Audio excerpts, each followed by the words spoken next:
Assalamualaikum. I am Madam Nolaida Matahe. So the topic that I want to discuss with you today is on lipid. Yeah, lipid is one of the macronutrient. Yeah, beside carbohydrate and protein. Yeah, so let us look into a few categories of lipid. Yeah.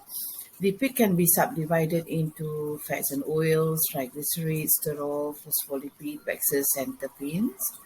Yeah.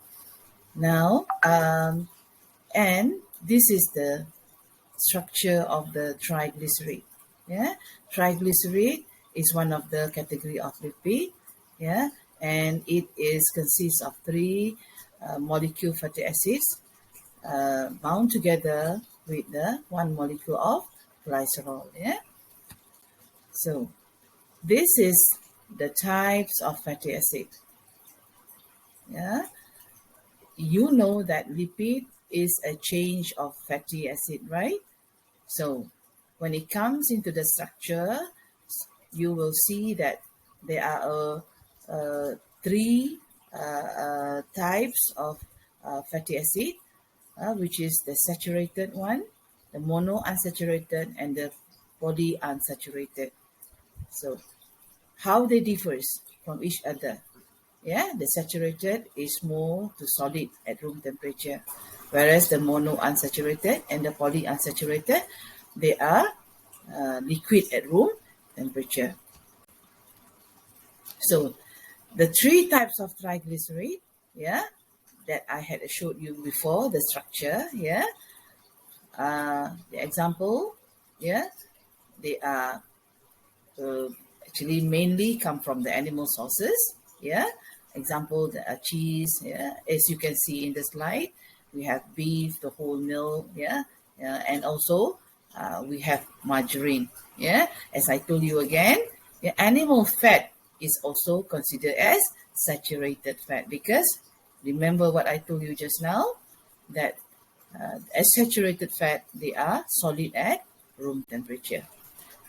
Now, the second is monounsaturated fat. Yeah, this is the healthiest fat. Yeah? As I told you, yeah, that fat is actually not all fat is unhealthy. We need fat somehow or other for our growth and development. Yeah, body maintenance. Yeah, so you can see here we have some healthy oils, for example, olive oil, canola oil, peanut oil. Yeah, these are all the example of the monounsaturated. Now we have the PUFA. Yeah, PUFA one is also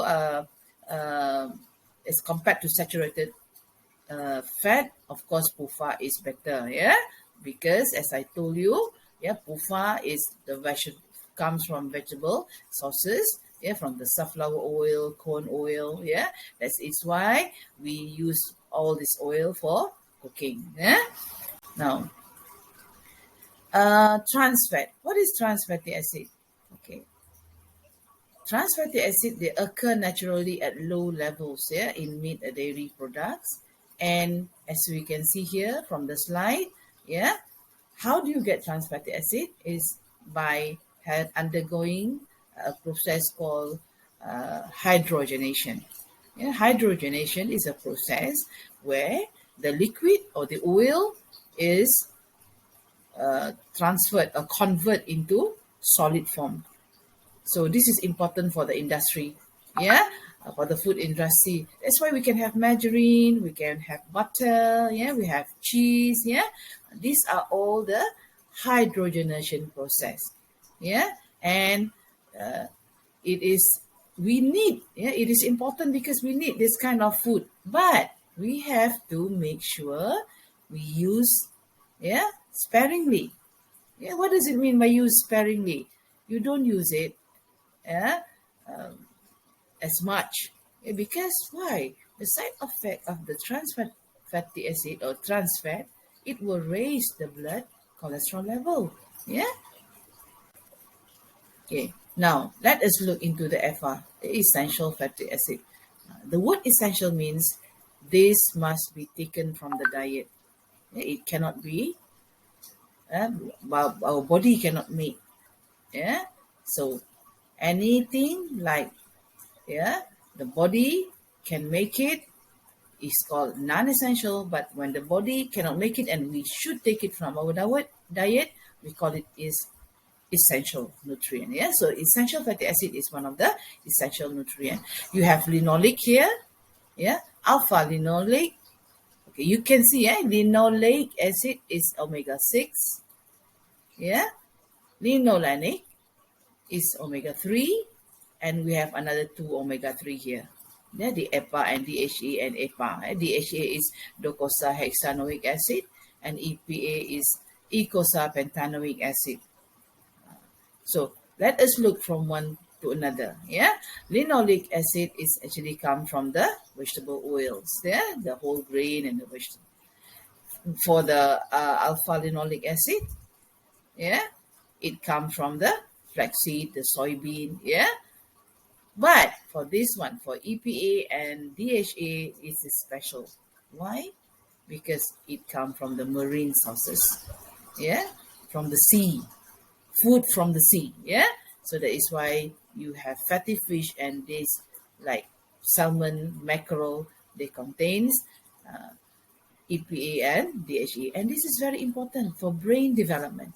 One of the important is importance of EPA and DHA is for brain development. That's why, as you can see in the industry, we come up with babies' milk. The baby's milk, we have the EPA and DHA inside. So both EPAs, they are vital for normal growth. For infant, you see, for infant, that's what I said just now. It's important for the growth, especially the brain development. It maintains the structural parts of the cell membrane. It have the role in proper functioning of the immune system, and it is used to make eicosanoid. Okay, so you can read on eicosanoid here. Eicosanoid is made from alpha linoleic acid. It dilate blood vessels and reduce the blood clotting and inflammation. So this is important, for our healthy body. So now let's look into cholesterol. Cholesterol is one of the sterol. Is actually, cholesterol is one example of sterol family. And as I told you earlier, from the first slide, from the second slide, one category of lipid is sterol, and cholesterol is an example of sterol. So it is an odorless, white, waxy powdery substance. And cholesterol is present in every cell in your body. That's why I said to you, people have a tendency to avoid cholesterol. No, it is wrong. Cholesterol is also important. Remember that I said, but you have to make sure it is at the tolerable level. You don't take it excessively. So cholesterol is present again because here it shows that the body can make cholesterol. And the function is to make bile acid, to make cell membrane, many hormones. The sex hormone is important. That's why I said to you, for the guys, for example, not just guys, for the girls, you have to be healthy, enough cholesterol for your brain, and also to produce the sex hormone. So next time, I told you, remember, next time don't do this. I counter some of the girls when they attend the seminar, when they have nasi lemak. I am so unhappy when I saw some egg yolk. They leave it like that. They don't take the egg yolk. So which is wrong? We are wasting our food. It's just that you don't take it excessively. It doesn't mean that you have to omit or eliminate from your diet. Now, This is about cholesterol, as I told you, from the egg yolk. You can always see, you can always read, yeah. So, and again, yeah, to tell you, the body can make cholesterol, yeah. We can take it about 200 to 400 milligrams, yeah, daily, yeah, for the cells, yeah, for the liver and the body cells, yeah. So that is the tolerable intake level, yeah. Okay. Lipoprotein. This is another kind of lipoprotein where the lipid combines with protein in our blood. Yeah, you remember that? Yeah, you have lipoprotein in the body, and there are two types actually. There are three here. We have very low density lipoprotein. Lipo comes from the word lipid. Protein is protein. So in our blood, the protein combines with lipid, and we call it lipoprotein.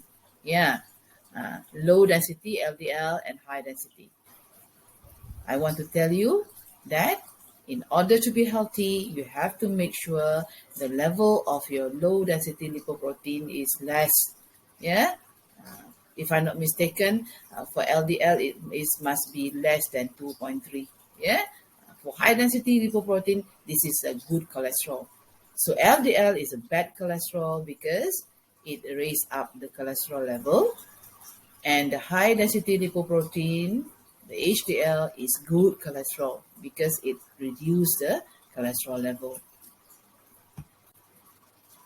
Now, this is about lipid and health. Yeah?